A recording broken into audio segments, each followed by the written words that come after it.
గారు కొంచెం అవార్డు అవ్వాలి. So start. సో నా పేరు వినాయక్ టిల్లర్. నేను ఆంధ్ర నుంచి వచ్చాను. మాది విశాఖపట్నం దగ్గర తుని పక్కన పాయపడ్డాడు. సో నేను ఈ బుక్ మీద నియర్లీ 3 years నుండి వర్క్ చేస్తున్నాను. సో ఈ ఫస్ట్ టైం ఈ ఇన్స్టిట్యూట్ వచ్చినప్పుడు అసలు ఇన్స్టిట్యూట్ వచ్చింది బుక్తో వచ్చా, కానీ అప్పుడు సగం ఉండేది.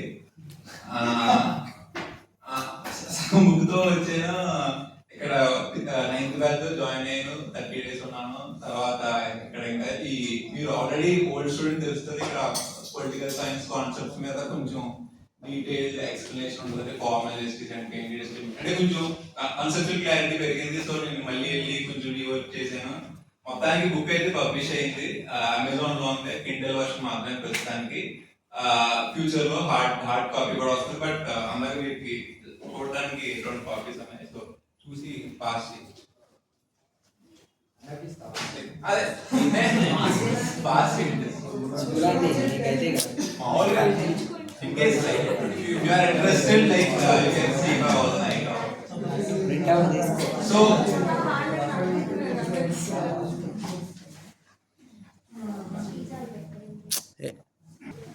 ఈ బుక్ లో 3 ideas మీద వర్క్ చేశాను. బట్ ఈ ఐడియాని లైక్ ప్రమోట్ చేస్తున్నాను అనమాట. ఎందుకంటే I think this is the starting point for my book as well, and this is what I'm promoting. మీరు ఎప్పుడైనా పొలిటికల్ ఫైనాన్స్ అనే పేరు ఇది వరకు నాకు ఫెమిలియారిటీ ఉంది ఈ పేరుతో. ఎందుకంటే ఇండియాలో ఈ పర్టికులర్ డిసిప్లిన్ అసలు ఏ యూనివర్సిటీలోని మనకి అవైలబుల్ గా లేదు. నేను కూడా అసలు ఈ ఫీల్డ్ లో పనిచేస్తాను నాకే తెలియదు. నేను జనరల్ గా అంటే మనీ రోల్ మనీ అసలు ఏం రోల్ ప్లే చేస్తుందని అలా రీసెర్చ్ చేస్తుండే. దాని తర్వాత తెలిసింది అసలు దీనికి ఒక పేరు ఉంది, దాన్ని పొలిటికల్ ఫైనాన్స్ అంటారని తర్వాత తెలిసింది. సో ఇట్స్ అదే చూడడానికి చాలా బోరింగ్ ఉంటుంది కదా ఫైనాన్స్ పొలిటికల్. అసలు ఏవై ఉంటుంది చాలా, అంటే అకౌంట్ బుక్స్ ఎప్పుడు చూసారా? అసలు లెక్కలు అసలు ఇంట్రెస్టింగ్ గా ఉండదు, ఏముంటుంది దాంట్లో. సో చూడడానికి కూడా చాలా బోరింగ్ గా ఉంటుంది పొలిటికల్ ఫైనాన్స్ పేరు. బట్ అంటే ఇన్ని రోజులు వర్క్ చేసిన నాకేమనిపిస్తుంది అంటే ఇది అంటే this is the last step towards democracy. ఒకసారి పబ్లిక్ ఫండింగ్ ఈ డిసిప్లైన్ లో ఒక పాలసీ బిల్డ్ చేస్తే మన డెమోక్రసీలో ఉన్న యూ నేమ్ ఎనీ ప్రాబ్లం. మీకు ఇప్పుడు ప్రజాస్వామ్యంతో చాలా ప్రాబ్లమ్స్ ఉంటాయి కదా. అంటే ఇది సరిగ్గా లేదు, అనుకున్నట్లేదు, మేము ఏదో అనుకున్న ప్రజాస్వామ్యం అంటే, కానీ అలా లేదు, ఐడియల్ గా లేదు, కాంప్రమైజెస్ ఉన్నాయి కదా. Everyone from all social groups you have lot of like problems, right? అంటే క్యాస్ట్ తో కానీ, జెండర్ పార్టిసిపేషన్ కానీ, ఏ ఎలిమెంట్ ని చూసినా సరే మనకి ఇప్పుడున్న డెమోక్రసీతో బోల్డ్ అనే ప్రాబ్లమ్స్ ఉంటాయి. బట్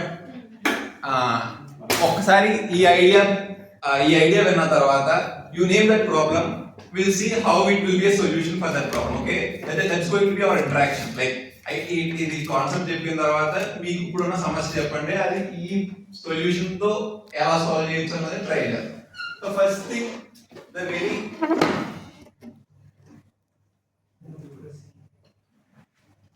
ఇవి 2 వర్డ్స్, రైట్? డెమోక్రసీ. దీని యాక్చువల్ మీనింగ్ ఏంటంటే, డెమో అంటే పీపుల్, క్రసీ అంటే రూల్. అంటే ఏంటి? People's rule. ఈ రూల్ అంటే బేసిక్ గా మనం డెమోక్రసీలో రూల్ అంటే బేసిక్ గా మనం చట్టాలు చేయడం, లేదంటే బడ్జెటింగ్ చేయడం, లేదంటే పాలసీ చేయడం, ఇందాక అన్నట్టు ఇలాంటి చేయడమే రూల్. సో ఆ మీనింగ్ ప్రకారం పోతే పీపుల్ హ్యాస్ టు, అంటే పీపులే పాలసీలు చేసుకోవాలి, పీపులే బడ్జెటింగ్ చేసుకోవాలి, పీపులే గవర్నమెంట్ ఆర్డర్స్ రిలీజ్ చేసుకోవాలి.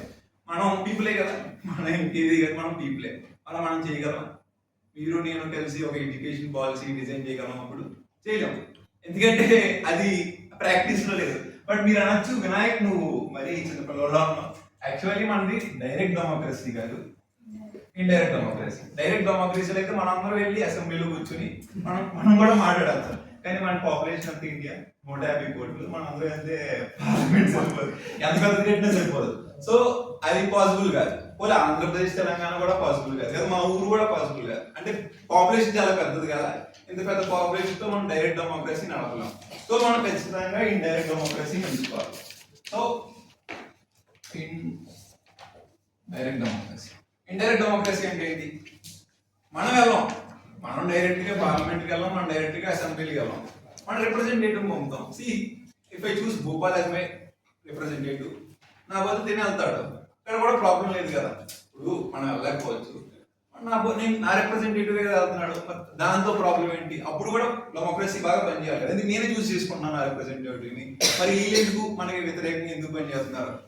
బట్ ఇన్ రియాలిటీ మన రిప్రజెంటేటివ్స్ కూడా పార్లమెంట్కి వెళ్ళరు. ఎందుకంటే ఆ రిప్రజెంటేటివ్ అనేవాడు పార్లమెంట్కి కానీ అసెంబ్లీకి కానీ వెళ్ళాలంటే ఏం చేయాలి? ఫస్ట్ ఎలక్షన్ లో నెగ్గాలి. So this is another obstacle which is victory. అసలు డెమోక్రసీ అనుకున్నాం విక్టరీ అనేది ఉందా మనకి? అంటే గెలుపుకి డెమోక్రసీకి స్టార్టింగ్ సంబంధం లేదు, మనం పాలించాం అనుకున్నాం. పోలే డైరెక్ట్ డెమోక్రసీ అంటే ఎక్కువ మంది ఉన్నారు అంటే సరే ఇండైరెక్ట్ డెమోక్రసీ అనుకున్నాం. ఇప్పుడు ఈ విక్టరీ వచ్చింది. Victory is the hurdle. అంటే ఓన్లీ ఎవరైతే నెగ్గుతారో వాళ్ళే వెళ్తారు. సో డెమోక్రసీ సడన్ గా విక్టరీ అయిపోయింది. మనం ఈ విక్టరీ అనేది డెమోక్రసీని చాలా మార్చేసింది. మనం ఓటేయడానికి వెళ్ళినప్పుడు ఏమని చెప్తాం? అసలు ఈ నెగ్గుతారా నెగ్గడం, అదే కదా. ఒకవేళ నెగ్గడం అనుకో ఆ ఓటు వేస్ట్ అయిపోతుంది. అలాంటి మనం ఎందుకు ఓటేయాలి? మనం తెలుగుగా ఓటేసుకోవాలి. నెగ్గడానికి ఓటేయాలి. మన ఓటు అనేది విన్నింగ్ కాజ్ లో ఉండాలి, ఓడిపోవడానికి ఓటేయకూడదు. అది వేస్టేజ్, అమాయకత్వం అవుతుంది.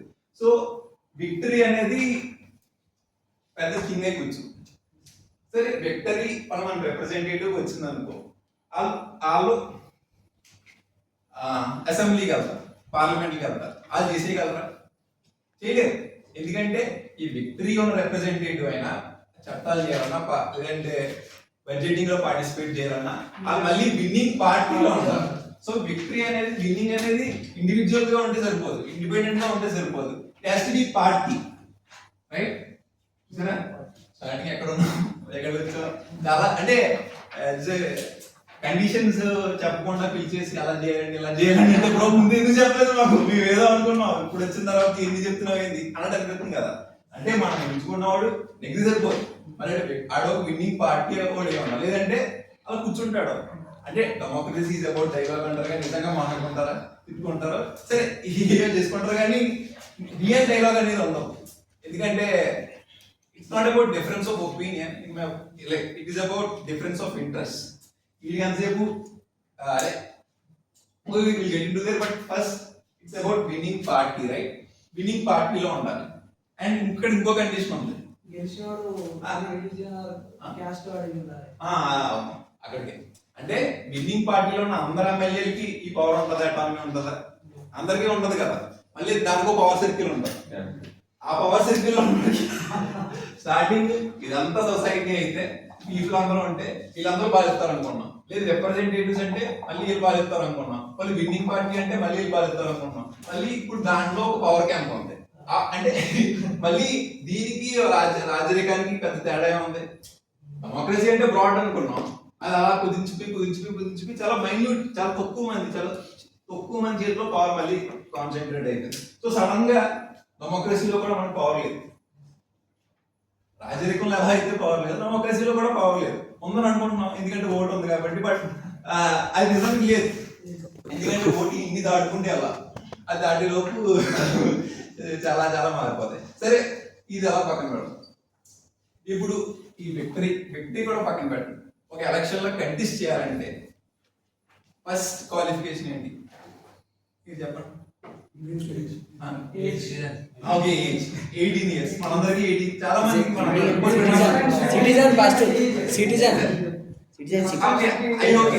మనందరికీ అవన్నీ ఉన్నాయి. ఇదిగా ఫస్ట్ ఊర్లోకి వెళ్ళి అన్న నేను ఎలక్షన్ లో పోటీ చేద్దాం అనుకున్నాను, ప్రైవేట్ కాన్వర్సేషన్ పెట్టాం అనుకో, అది ఏ పార్టీ అని కూడా అడగరు. అది కదా, ఇది రియాలిటీ. మనీ అనేది మన పార్టిసిపేషన్ డిసైడ్ చేస్తుంది, రైట్?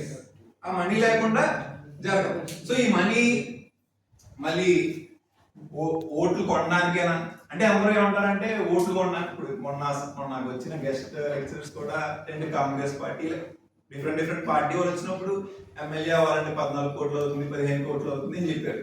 అండ్ అండ్ వాళ్ళు చెప్పిన దాంట్లో మెయిన్ రీజన్ ఏం చెప్పారంటే జనాలు ఓట్లు డబ్బులు అడుగుతున్నారు అని చెప్పారు. సో ఈ ఎక్స్పెండిచర్ లో ఓన్లీ ఓట్లు కొనడం ఒకటే ఎక్స్పెండిచర్, ఇంకేమైనా ఉన్నాయి?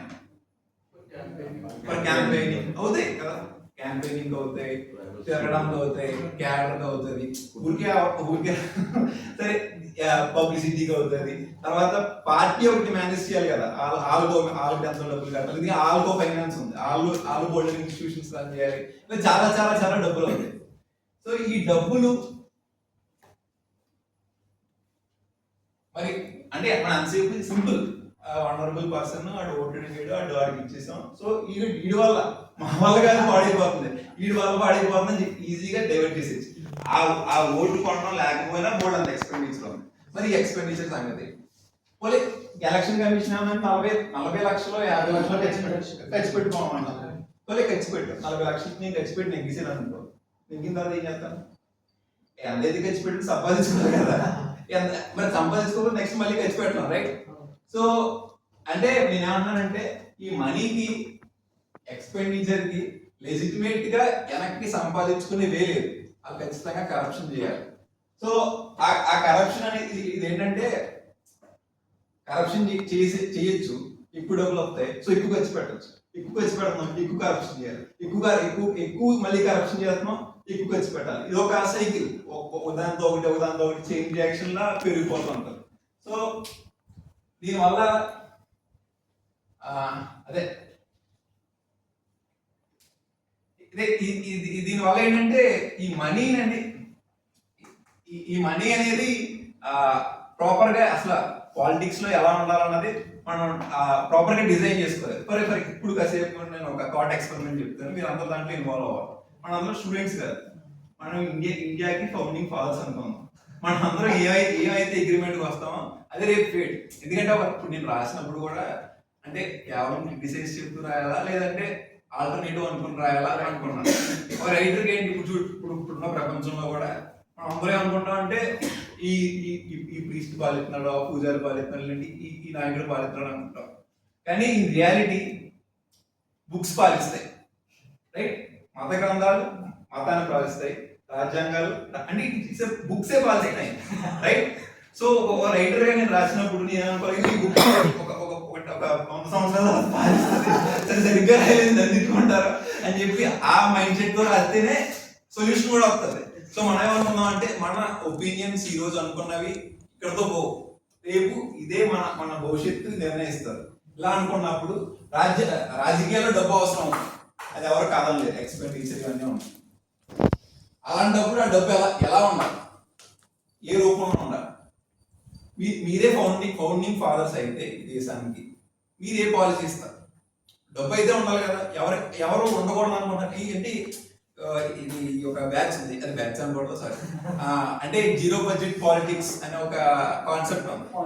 ఆ జీరో బడ్జెట్ పాలిటిక్స్ అనేది ఈ జీరో బడ్జెట్ ఎన్ని పోస్టర్లు వేస్తాం, జీరో బడ్జెట్ తో అంటే ఒక అనే lighter note, zero budget politics అనేది జీరో బడ్జెట్ ట్రావెలింగ్ లాంటిది. ఎక్కడికి వెళ్ళాం, ఇక్కడి నుంచి అక్కడికి వెళ్ళాలంటే ర్యాపిడో డబ్బులు అవ్వాలి. సో అవన్నీ పక్కన పెట్టి ఇప్పుడు మీరు ఉన్నారు, మీరు అందరూ నేను ఒక పార్టీ పెడుతున్నాను, ఒక 5 నెలలు నాకు క్యాడర్ కింద పని చేయండి, వచ్చిందంటే వచ్చేస్తారు. మనిషి పని చేయాలంటే డబ్బులు కావాలి కదా, అలా కాదు నాకు డబ్బులు అలా కదబ్బా, మన ఫ్యామిలీస్ ఉంటాయి, లైవ్లీహుడ్ ఉంటుంది, ఇవన్నీ మనం పోషించుకోవాలి. శాలరీ అనేది ఇంపార్టెంట్. ఈ శాలరీ అక్కర్లేనప్పుడు ఎవరు ఉంటారంటే ప్రివిలేజ్ ఉంటారు, మాకు స్టాండ్స్ వస్తాయండి, మాకు ఒక అంటే ఎవరికైతే వద్దు అనుకుంటారో వాళ్ళకి ప్రివిలేజెస్ ఉన్నాయి. సరే సీరియస్ గా సర్వీస్ మోషన్స్ ఉన్నా అందరూ ఆ పని చేయలేరు, వాళ్ళ ఇంటెన్షన్ మంచిగా అనుకున్నా సరే అందరూ ఆ పని చేయలేనప్పుడు అది కొంతమందికే రిస్ట్రిక్టెడ్ ఉంటుంది. సో నేనేమన్నానంటే ఈ డబ్బు అనేది ప్రాపర్ గా ఈ పాలిటిక్స్ అనే దాన్ని మనం ప్రాపర్ గా కాంపెన్సేట్ చేయకపోతే ఆల్రెడీ డబ్బు ఉన్న వాళ్ళే చేస్తారు డబ్బు. అదే దాంట్లో శాలరీ ఉందనుకోండి మనం అందరూ చేయొచ్చు, అంతే శాలరీ ఇస్తారంటే మీకు చేయడానికి క్యాడర్ గా పని చేయొచ్చు, దానికి లీడర్ గా పని చేయొచ్చు, ఏదైనా చేయొచ్చు. ఫస్ట్ శాలరీ వస్తుంది, ప్రాపర్ శాలరీ వస్తుంది, మనం పని ఉద్యోగాలు చేస్తున్నాం, అలాగే ఇది కూడా చేస్తాం. So so so proper compensation ఉండాలి. జీరో బడ్జెట్ పాలిటిక్స్ అనేవి అది వేస్ట్ అది మనం ప్రాక్టికల్ గా కూడా ఉండాలి, ఎందుకంటే ప్రాక్టికల్ గా ఉంటే అది కరెక్ట్ కాదు కదా. సో మీకు ఏమైనా ఐడియాస్ ఉన్నాయా అంటే ఎట్లా ఫైనాన్స్ చేయొచ్చు? ఈ డబ్బు అయితే కావాలి, కానీ ఆ డబ్బుని ఎలా తెద్దాం అన్నదాని మీద మీకు ఏమైనా ఐడియాస్ ఉన్నాయా?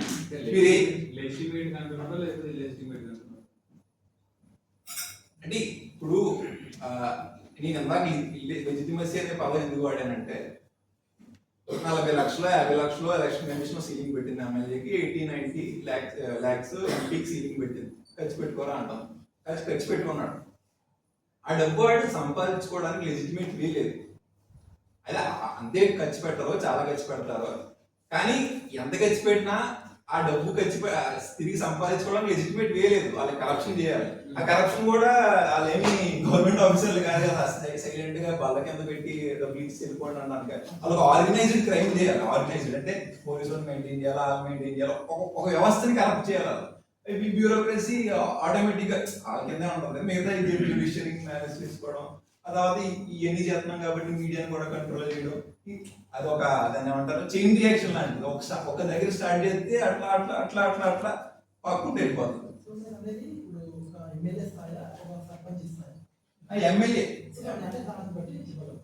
ఎమ్మెల్యే ఈ డబ్బు ఖర్చు పెట్టాలబ్బా. మొన్నటి వరకు ఎలక్టోరల్ బాండ్ స్కీమ్ అంటే ఎలక్షన్ కమిషన్ 40 లక్షలు పెట్టింది, కానీ చాలా ఖర్చు పెడతారు. సరిపోద్ది ఎందుకు సరిపోద్ది, కానీ చాలా ఖర్చు పెట్టాలి. రియాలిటీలో బోర్డు అంతా ఖర్చు పెడతారు, బోర్డు ఖర్చు పెడతారు. ఒకవేళ ప్రైవేట్ గా డబ్బులు ఖర్చు పెట్టారు ఆ రోజులకు నేను క్రిటిసిజం ఎలా చేయాలనుకుంటానంటే ఇది ఒకటే, ఎందుకంటే ఈ పర్టికులర్ థాట్ ని మనం అప్లై చేస్తూ ఉండాలి. ఒక పెద్ద ఉన్నాడు, ఫాదర్ లేదంటే ఒక టీచర్, వాళ్ళ కొడుకుని చెత్తగొడేస్తున్నాడు. మనకి ఏం క్రిటిసైజ్ చేస్తామో కొట్టద్దు అంటాం, ఎందుకంటే మనం అయితే కొట్టం కాబట్టి. నేను నా కొడుకుని కొట్టను, నువ్వు కూడా కొట్టకు, అది మన క్రిటిసిజం పాయింట్ కదా. అలా కాకుండా మనం కూడా కొట్టేవాళ్ళం అనుకో, మనకి చేసిన నైతికత ఉండదు. సో ఇప్పుడు కూడా మనం ఏం చేయాలంటే ఆ పొలిటీషియన్స్ ఎలా క్రిటిసైజ్ చేయాలంటే నేను ఉంటే నేను చేయను, నువ్వు వచ్చేయకు, అందుకని that should be our criticism, right? So ఈ డబ్బు ప్రైవేట్ డబ్బు ఖర్చు పెట్టినప్పుడు ఎవడన్నా చేయాలి, తిరిగి సంపాదించుకోవాలి ఎవడన్నా. అలాంటప్పుడు మనం వాళ్ళకి క్రిటిసైజ్ చేయలేము, ఎందుకంటే అది ఆవశ్యకత, నెసెసిటీ అది. సో అప్పుడు ఎలాంటి పాలసీ ఉండాలన్నది సరే. నేను సరిగ్గా క్వశ్చన్ ఫ్రేమ్ చేయలేకపోతున్నానేమో, so I will go with the lectures. Okay, so money కూడా టైప్స్ ఉంటాయి తెలుసా? మనీకి ఏం టైప్స్ ఉంటాయి అనుకుంటున్నారా? యాక్చువల్లీ ఇప్పుడు ఒక స్కూల్ ని గవర్నమెంట్ స్కూల్ ఎందుకు అంటాం, ఇంకో స్కూల్ ని ప్రైవేట్ స్కూల్ ఎందుకు అంటాం?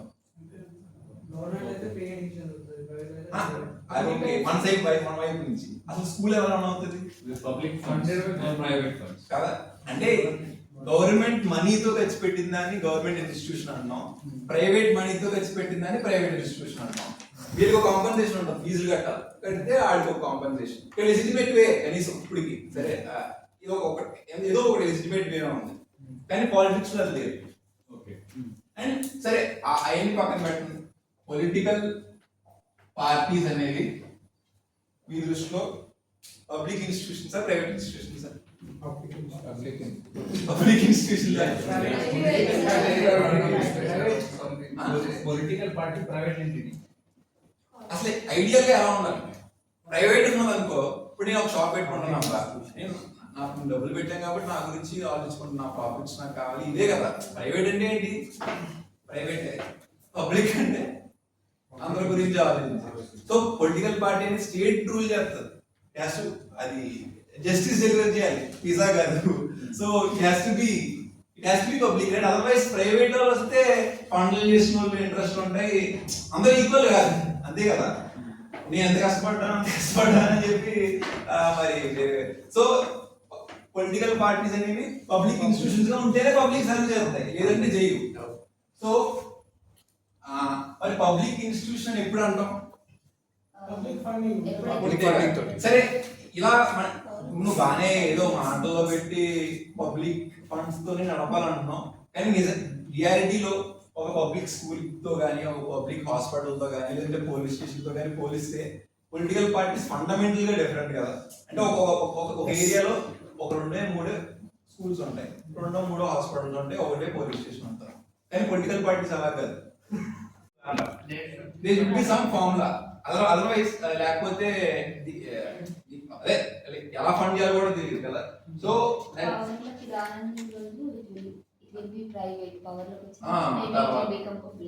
అండ్ ఇంకోటి ఏంటంటే సరే వేరియబుల్ అనే దాన్ని ఫైనాన్స్ చేయడం కష్టం. అదొక ఏ ఫైనాన్స్ పాలసీ డిజైన్ చేసే వ్యక్తి అడిగినా సరే ఒక వేరియబుల్ ఫైనాన్స్ కాన్స్టెంట్ ఉంటే ఎంత ఉన్నా సరే అది ఒక కాన్స్టెంట్, దానికి మనం ఫైనాన్స్ మోడల్ డిజైన్ చేయొచ్చు. వేరియబుల్ అంటే మారుతూ ఉంటుంది, ఇన్ని ఉండడం కాదు. ఈరోజు రేపు కొత్తగా ఒక పార్టీ పుట్టుకుని కూడా కొత్తగా పెట్టచ్చు కదా పార్టీని కూడా. సో తగ్గుతూ ఉండొచ్చు, పెరుగుతూ ఉండొచ్చు. ఇలాంటి వేరియబుల్ ని ఫైనాన్స్ చేయడం చాలా కష్టం. అలాంటప్పుడు ఈ పబ్లిక్ ఇన్స్టిట్యూషన్ మనం థియరిటికల్ గా అనుకున్నా సరే దాన్ని అలా ఫైనాన్స్ చేయాలి. So there is a practical problem అని అనుకోవచ్చు.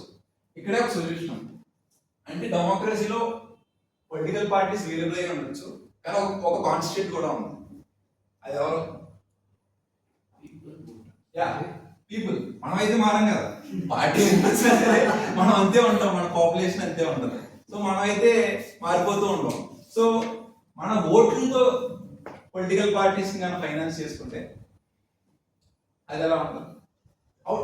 అప్పుడు ఈ ఇందాకైతే డిస్కస్ చేసుకున్న ఈ డైనమిక్స్ అంటే నెగ్గడం, ఈ డైనమిక్స్ అంతా మారిపోతుంది. ఇప్పుడు ఒకసారి డబ్బులు ఖర్చు పెట్టినా ఖచ్చితంగా నెగ్గాలి, ఓడిపోతే డబ్బులు పోతాయి. అంటే దాని తర్వాత ఓడిపోయినోడికి ఓడిపోయినోడికి మనకంటే ఓటర్స్ కి తేడా లేదు. ఒక 100 ఓట్లతోనే ఒక ఎమ్మెల్యే ఓడిపోయాడు. అబ్బా నేను అడుగుతాను తేడా ఏంటి? ఏం లేదు కదా, రూపాయలు ఉన్నోడికి పవర్ వస్తుంది. సో ఇటు పరిస్థితుల్లో గెలాలి, ఆ గెలడానికి ఏదైనా చేయాలి. సో గెలడం అనేది ఒక ఆవశ్యకత, ఖచ్చితంగా గెలకపోతే అదొక గ్యాంబుల్. డబ్బులు పెడతాం, పెట్టడం ఎక్కితే వస్తాయి, రెండు పోతాయి, ఎండిపోవడమే. అలాగే పాలిటిక్స్ లో డబ్బులు పెడతాం. సో ఇది ఎక్కడితో ఉండదు, దీనివల్ల బిహేవియర్ మారిపోతుంది. ఎవరో మాట్లాడుకోలేరు, డబ్బులు పెట్టిన ఇంకేం మాట్లాడదు, తిడదాం పదంతా ఆపోజిషన్ అంటే ఇదే రకంగా నెగ్గాలనుకుంటారు.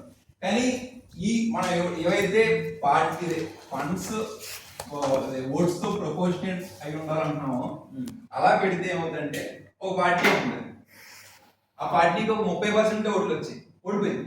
కానీ 30% ఫండ్ వస్తుంది. ఒక నియోజకవర్గానికి ₹1 అలొకేట్ చేసాం అనుకో, ఆ ₹1 నీకు 50% నెగ్గుతుంది. ఒక పార్టీ 30% వచ్చింది, పార్టీ 20% వచ్చింది, బట్ 30% ఫండ్స్ వస్తాయి. ఆ ఫండ్స్ తో మనం ఒక ఆఫీస్ పెట్టుకోవచ్చు, క్యాడర్ కి శాలరీ ఇవ్వచ్చు. అండ్ పాలిటిక్స్ అంటే లీడర్షిప్ కాదు నా ఉద్దేశం.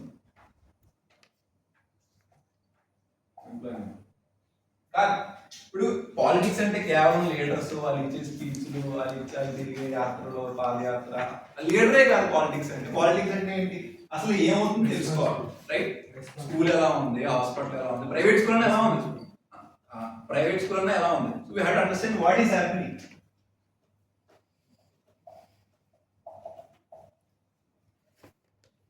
And we have to come up with the solution how it should happen. Ideal case scenario. దీనికి పాలసీ అనేది ఒక ఫిక్స్, ఇలా అవుతుంది, ఇలా జరగాలి, ఇలా అవుతుందని ఎప్పుడు తెలుస్తుంది?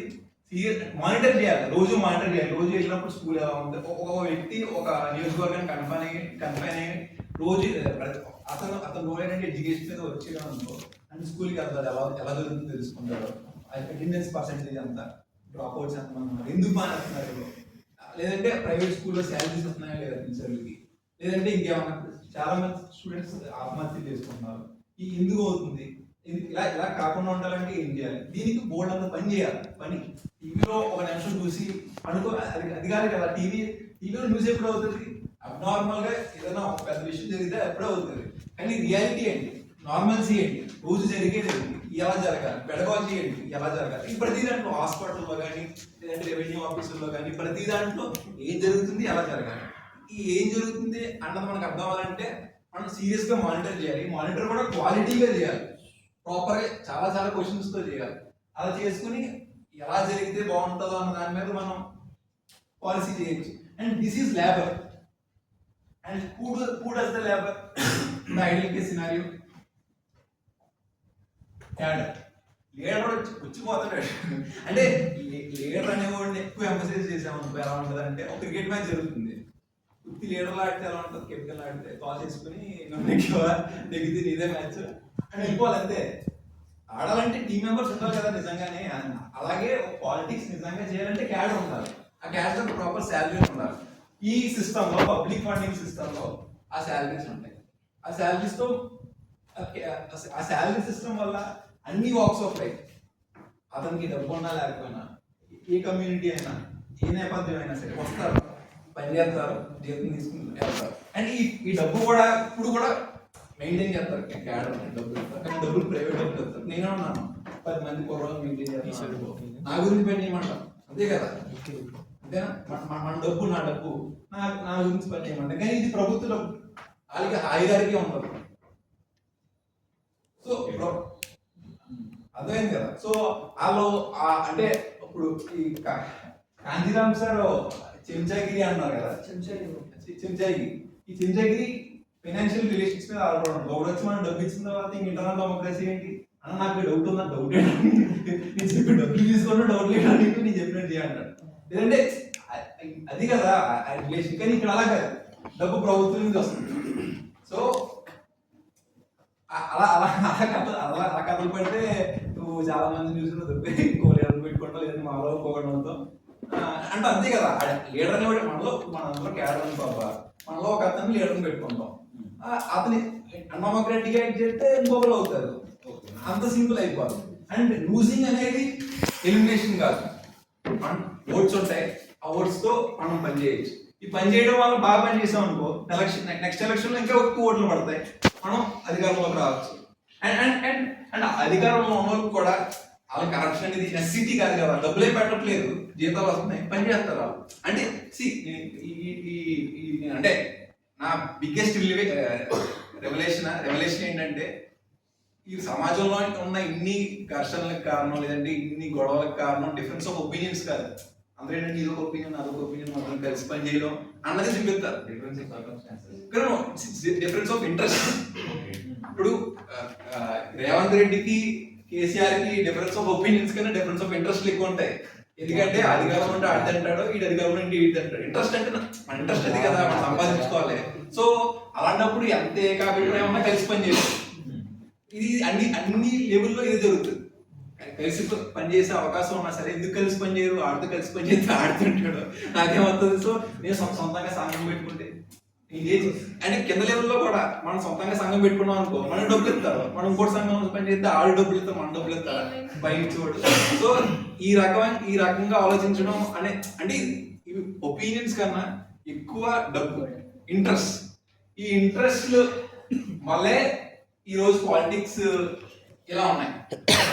అదే ఈ పబ్లిక్ ఫండ్ ఇచ్చాం అనుకోండి, మొత్తం ది గ్రామర్ ఆఫ్ డెమోక్రసీ అంతా మారిపోతుంది. ఫస్ట్ ఆఫ్ ఆల్ మీరు అందరూ ఎంతమంది సెక్యులరిజం బిలీవ్ చేస్తారు అంటే, ఎవరికైనా అందరూ సెక్యులరిజం యాక్సెప్ట్ చేస్తాం కదా, యాక్సెప్ట్ చేసిన వాళ్ళు చేస్తాను ఒకసారి పార్లమెంట్ లో.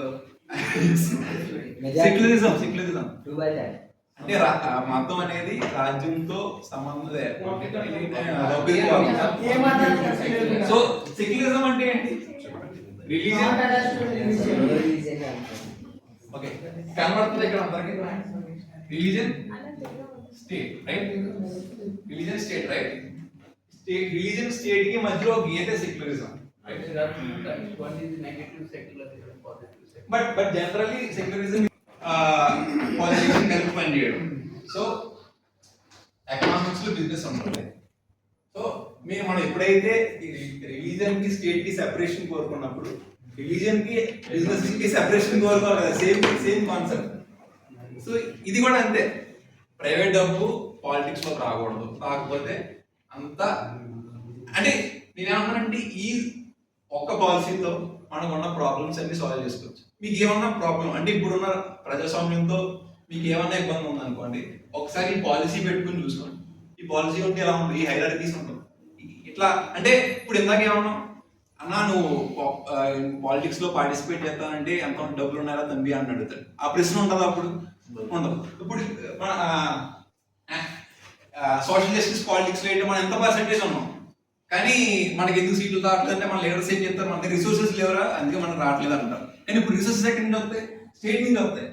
ప్రైవేట్ బిజినెసెస్ రావు కదా, స్టేట్ నుంచి వస్తాయి. సో అప్పుడు అలా అన్నాను, పాపులేషన్ తగ్గట్టు ఓట్లు వస్తాయి, ఓట్లు తగ్గట్టు మనం పని చేసుకోవచ్చు. మనం ఒకవేళ మనం యాంటీ కాస్ట్ పాలిటిక్స్ అని చెప్పి మనం సరిగ్గా పని చేయలేదు, వాడు ఇంకో పాలిటిక్స్ ఎత్తుకుంటాడు, ఆడు చేస్తూ ఉంటారు, ఆడు ఫండ్ చేస్తాడు.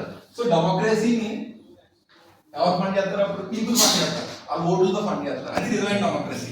సో ప్రమోట్ చేయలేకపోతున్నాను, కానీ దీని పొటెన్షియల్ నాకు కనబడుతుంది. ఇప్పుడు నుంచి కదా, సంవత్సరం నుంచి కనబడుతుంది, కానీ వెళ్ళి ఏదైంది ఇంకొక ఎగ్జాంపుల్ చెప్పి నాకు మనం ఆడుకోవచ్చు. సో ఐన్స్టీన్ ఇంకా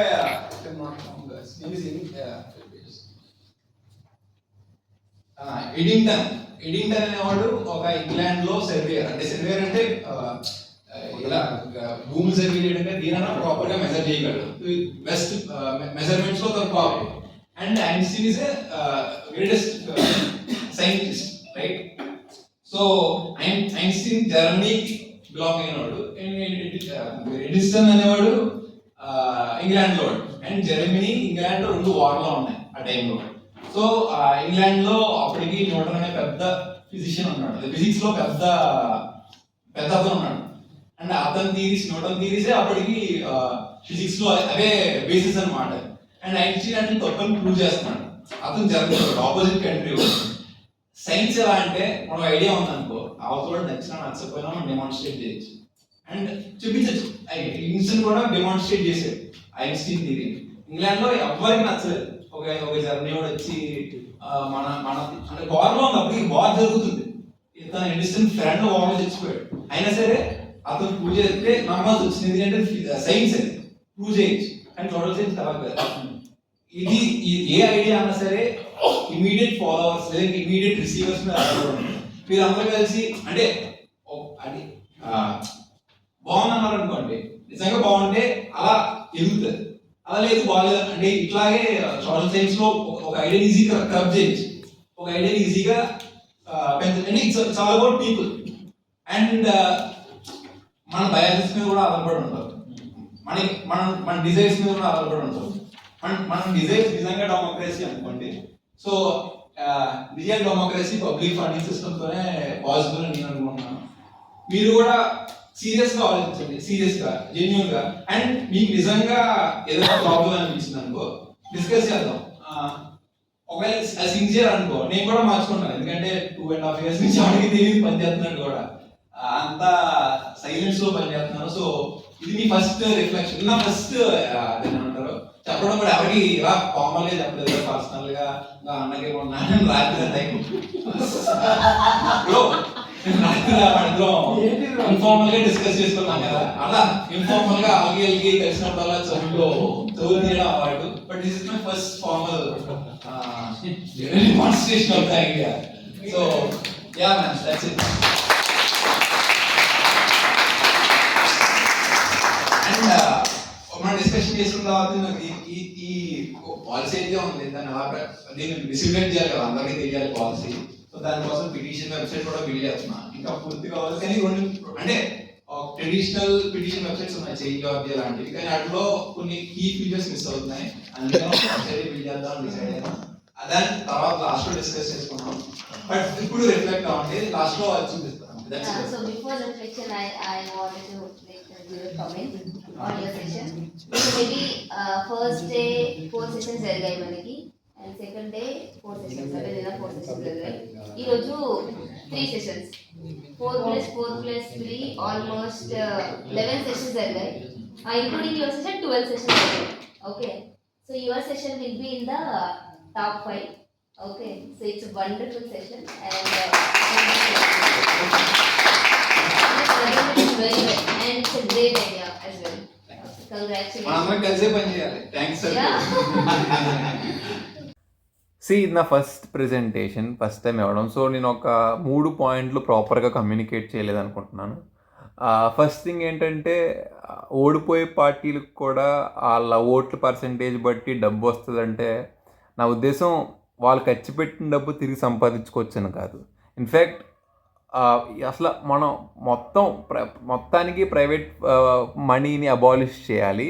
సో ఏ ఒక్క రూపాయి కూడా ప్రైవేట్ మనీ ఖర్చు పెట్టకూడదు, ప్రతి రూపాయి గవర్నమెంట్ నుంచి రావాలి, even for campaigning as well. That is my point number 1. And second thing ఏంటంటే, ఇప్పుడున్న ప్రైవేట్ ఫండింగ్ సిస్టంలో ఈ పొలిటికల్ పార్టీలు ఓట్లని కొంటున్నాయి, right? But in public funding system ఈ ఓట్లే పార్టీల్ని పోషించుకుంటాయి. దేర్ఫోర్ ఇప్పుడున్న ఏ ఒక్క ప్రాబ్లం కూడా పబ్లిక్ ఫండింగ్ సిస్టంలో ఉండదు. That is point number 2. And third thing ఏంటంటే, ఈ పబ్లిక్ ఫండింగ్ సిస్టంలో ప్రతి ఒక్కరు ఒకే ఓటు ఉంటుంది, అండ్ ప్రతి ఓటుకి ఒకే ఫండ్ వాల్యూ ఉంటుంది. సో ప్రతి ఒక్కరికి ఒకే వాల్యూ ఉంటుంది. అంటే నా ఉద్దేశం, అంబానీకి అదానీకి ఎంత పొలిటికల్ ఇన్ఫ్లుయెన్స్ ఉందో మనకు కూడా అంతే, ఏ డబ్బు లేనోడికి కూడా ఆఖరి వ్యక్తికి కూడా అంతే ఇన్ఫ్లుయెన్స్ ఉంటుంది. దేర్ఫోర్ ఇది కంప్లీట్ ఈక్వాలిటీని ఎస్టాబ్లిష్ చేస్తుంది. అంబేద్కర్ గారు తన లాస్ట్ స్పీచ్లో ఏం చెప్పారు? ఒకవైపు మనకి పొలిటికల్ ఈక్వాలిటీ ఉంది విత్ ఓట్, అంటే అందరికీ ఒకే ఓటు ఉంది. బట్ ఇంకో పక్క సొసైటీలో సోషియో ఎకనామిక్ ఇన్ఈక్వాలిటీ ఉంటుంది. దేర్ఫోర్ అంబేద్కర్ గారు ఏమన్నారంటే, మనం ఇప్పటి నుండి ఈ రాజ్యాంగంతో ఒక లైఫ్ ఆఫ్ కాంట్రడిక్షన్స్లోకి అడుగు పెడుతున్నాం. ఎందుకంటే ఒకవైపు నీకు పొలిటికల్ ఈక్వాలిటీ ఉంది అండ్ ఇంకోవైపు నీకు సోషియో ఎకనామిక్ ఇన్ఈక్వాలిటీ ఉంది. But with this public funding system, okay, ఎకనామిక్స్లో ఉన్న ఇన్ఈక్వాలిటీస్ని సాల్వ్ చేయదు, బట్ ఎకనామిక్లో ఉన్న ఇన్ఈక్వాలిటీస్ని పొలిటిక్స్లోకి రాకుండా ఉండడాన్ని, ఈ ట్రాన్సెండ్ కాకుండా ఉండడాన్ని అడ్డేస్తుంది. దేర్ఫోర్ వీ హ్యావ్ ప్రతి ఒక్కరికి ఈ సమాజంలో ఉన్న ప్రతి ఒక్కరికి ఒకే పొలిటికల్ స్టేటస్ ఉంటుంది ఈ పబ్లిక్ ఫండింగ్ సిస్టమ్ ద్వారా. ఇది మనం ఎస్టాబ్లిష్ చేయొచ్చు. అండ్ లాస్ట్ థింగ్, నేను ప్రజెంటేషన్లో చెప్పాను, బట్ రికార్డింగ్లో మిస్ అయింది.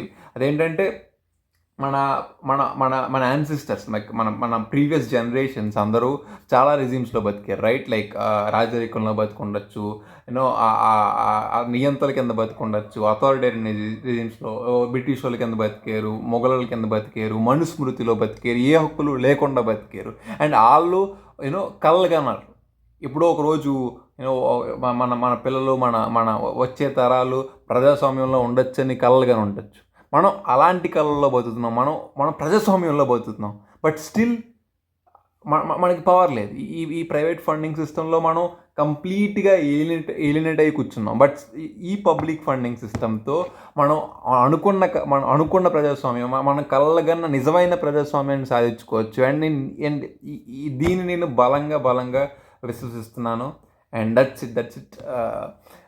ఈ ఒక్క పాలసీతో మన జీవితాలు మారుతాయని నేను విశ్వసిస్తున్నాను.